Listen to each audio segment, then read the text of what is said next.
Ustadz, bagaimana sih hadis mengenai malaikat itu tidak akan masuk ke dalam rumah yang ada anjingnya? Kemudian bagaimana mengenai hadis yang mengatakan bahwa orang yang memelihara anjing itu pahalanya akan dikurangi setiap hari? Apa benar begitu? Nah, hadis mengenai terkuranginya pahala seorang muslim yang memelihara anjing itu ada di kitab Sahih Bukhari dan Sahih Muslim. Tapi kok kenapa ya sampai dikurangi pahalanya orang yang memelihara anjing itu? Padahal di hadis lain Nabi membolehkan kita memelihara anjing untuk kebutuhan tertentu.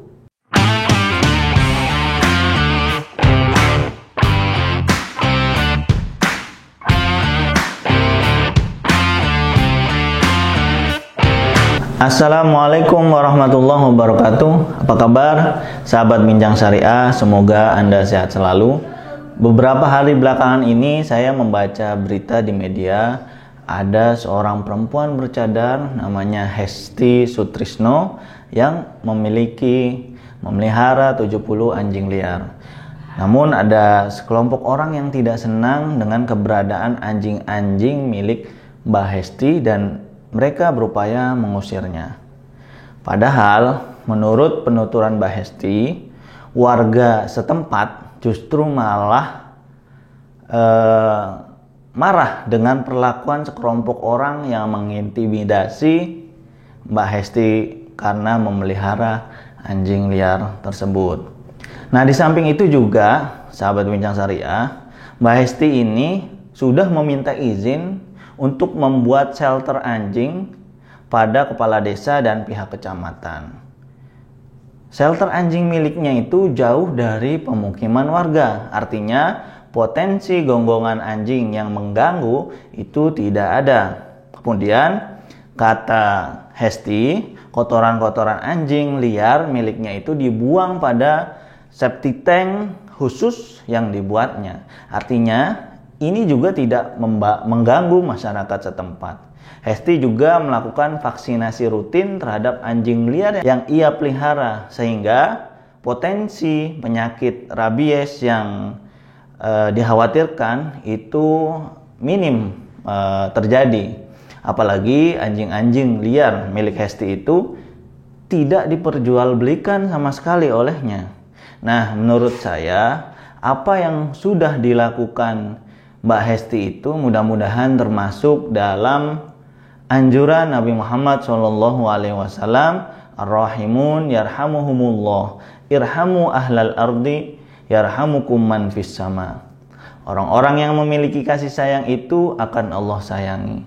Sayangilah makhluk Allah di muka bumi ini, manusia, hewan, tumbuhan, maka makhluk Allah yang ada di langit akan menyayangi kalian. Hadis riwayat Imam Abu Daud, At-Tirmidzi dan Imam Ahmad.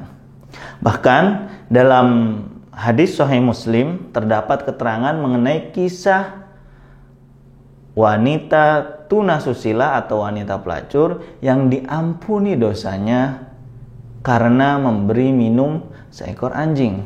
Dalam hadis disebutkan, innam ra'atan baghiyan ra'at kalban fi yaumin harin yatifu bibi'rin qad dala'a lisanahu minal 'atash fanaza'at lahu bimuqiha faghafara laha. Ada seorang wanita tunasusila atau pelacur yang melihat seekor anjing di hari yang sangat panas. Ia berada di dekat sebuah sumur dan anjing itu menjulurkan lidahnya sehingga menandakan sedang kehausan. Nah, lantas perempuan itu mengambil air dengan sepatu miliknya. Kemudian ia meminumi anjing yang sedang kehausan tersebut. Akhirnya wanita pelacur itu diampuni dosa-dosanya oleh Allah dan dimasukkan ke dalam surga. Hadis ini diriwayatkan juga oleh Al-Imam Al-Bukhari dalam Sahih Bukharinya, Imam Ahmad dalam Musnad Ahmad, Imam Al-Baihaqi dalam As-Sunan Al-Kubra. Konon wanita pelacur ini ada di masa Bani Israel, artinya jauh sebelum Nabi Muhammad Shallallahu Alaihi Wasallam menyampaikan dakwah yang penuh kasih sayang. Mayoritas ulama berpandangan bahwa semua bagian dari anjing, baik tubuhnya apabila basah atau air liurnya itu najis. Tapi mazhab Hanafi berpandangan bahwa tubuh anjing itu tidak najis, hanya air liurnya saja yang najis. Bahkan mazhab Maliki malah berpandangan bahwa semua bagian dari anjing itu suci. Nah, dalam memandang anjing itu kita biasanya dilatar belakangi mazhab fikih yang dianut oleh ulama-ulama di mana kita tinggal. Kita tinggal di Indonesia, rata-rata menganut mazhab Syafi'i. Nah, biasanya dalam praktik beragama kita juga dipengaruhi dengan mazhab itu. Nah, tapi misalnya di Maroko, Sudan, Tunisia, orang Muslim memelihara anjing itu biasa karena rata mereka bermazhab Maliki. Nah, di Indonesia karena kita bermazhab Syafi'i, sebagian masyarakat Muslim menganggap tabu terhadap Muslim lain yang memelihara anjing. Nah, oleh karena itu kita juga harus memperhatikan terhadap tetangga-tetangga sekitar yang tidak sependapat dengan kita. Nah, kemudian ada juga pertanyaan mengenai, Ustadz, bagaimana sih hadis mengenai malaikat itu tidak akan masuk ke dalam rumah yang ada anjingnya? Itu memang ada di dalam riwayat Imam Al-Bukhari, tapi di dalam kitab Fathul Bari disebutkan banyak penafsiran. Nah, malaikat itu memang tugasnya macam-macam. Menurut sebagian ulama, malaikat yang dimaksud dalam hadis tersebut adalah malaikat pembawa wahyu, yaitu malaikat Jibril. Sementara sekarang wahyu sudah terputus karena Nabi Muhammad sudah wafat. Artinya untuk saat ini malaikat tetap bisa masuk di rumah siapapun yang ada anjingnya.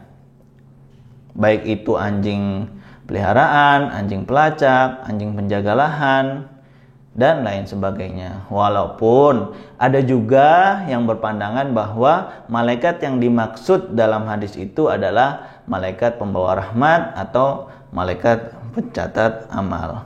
Ada juga yang bertanya kepada saya, kemudian bagaimana mengenai hadis yang mengatakan bahwa orang yang memelihara anjing itu pahalanya akan dikurangi setiap hari? Apa benar begitu?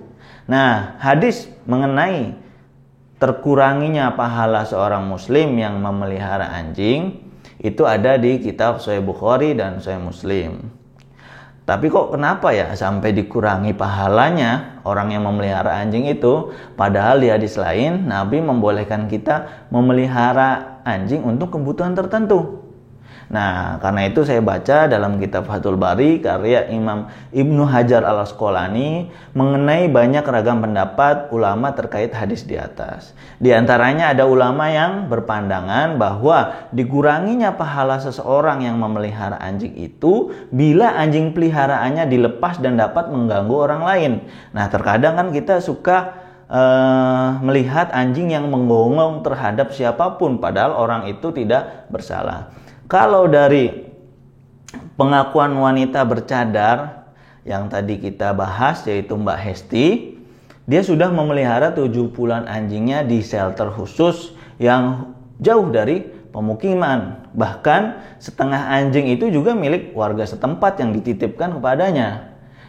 Terlepas dari itu semua, sahabat Bincang Syariah, sekalipun kita mengikuti pendapat mazhab Imam Syafi'i yang berkata bahwa anjing itu najis, kita tidak berhak menyakiti anjing apalagi sampai mengusirnya kalau memang tidak mengganggu warga sekitar. Karena di dalam diri kita juga ada najis. Kotoran yang kita keluarkan, baik itu ketika buang air besar atau buang air kecil, itu najis mutawasitoh, najis yang pertengahan. Anjing menurut mazhab Syafi'i najis mughaladhah, tinggal kita sucikan saja. Nah, jangan sampai lisan dan hati kita ini najis sehingga menyakiti makhluk Allah lainnya. Nah, memang kita boleh membela diri dari anjing-anjing yang galak yang menyerang kita. Selagi anjing itu tidak galak, tidak juga mengganggu masyarakat setempat dengan gonggongannya karena sudah ditempatkan khusus di tempat yang jauh dari pemukiman, saya kira itu bagus-bagus saja. Semoga bermanfaat, sahabat Bincang Syariah, dan kita selalu dilindungi Allah, selalu menebar kasih sayang pada umat manusia, pada makhluk-makhluk Allah lainnya. Sekian, wassalamualaikum warahmatullahi wabarakatuh.